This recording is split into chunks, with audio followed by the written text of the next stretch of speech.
Hi, Kylie here.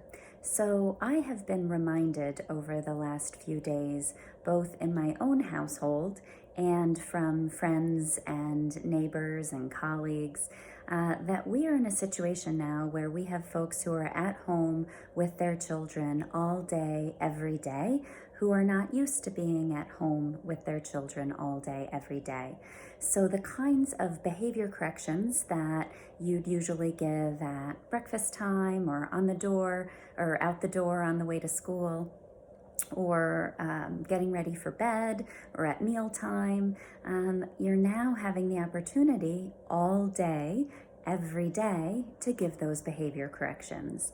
And I don't know about you, but for me, I just think that that makes for kind of a yucky household environment if the words coming out of our mouths are always, don't do this, stop doing that, do this.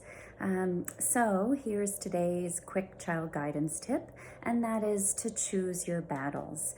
So we already talked about making and enforcing rules, and if you're doing that, hopefully you don't have as many of these behavioral corrections going on, but there are going to be things that now you're together all the time, behaviors that push your buttons that maybe when it was just happening on Saturday and Sunday, you didn't care about. But now that it's 7 days a week, you do care about it and it does bother you. So get together with your parenting partner and decide what you're going to focus on. So in our house, what we decided this week when I got a little fed up with the constant behavior corrections last week, we decided that this week we are going to let go of table manners stuff. I mean, except for the most egregious things. We're just not going to worry about it. If they're pushing food onto their fork with their fingers, so be it. Like, that's not going to be something that we focus on. But we are going to focus on speaking respectfully and kindly to each other. So in my household, where we have an emerging teenager, we are particularly focused on kind and respectful communication in our household.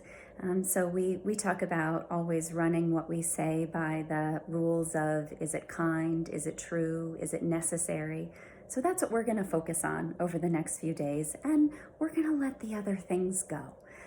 Hopefully this will create a more positive verbal environment in our home, and I hope it does the same for you. Take care.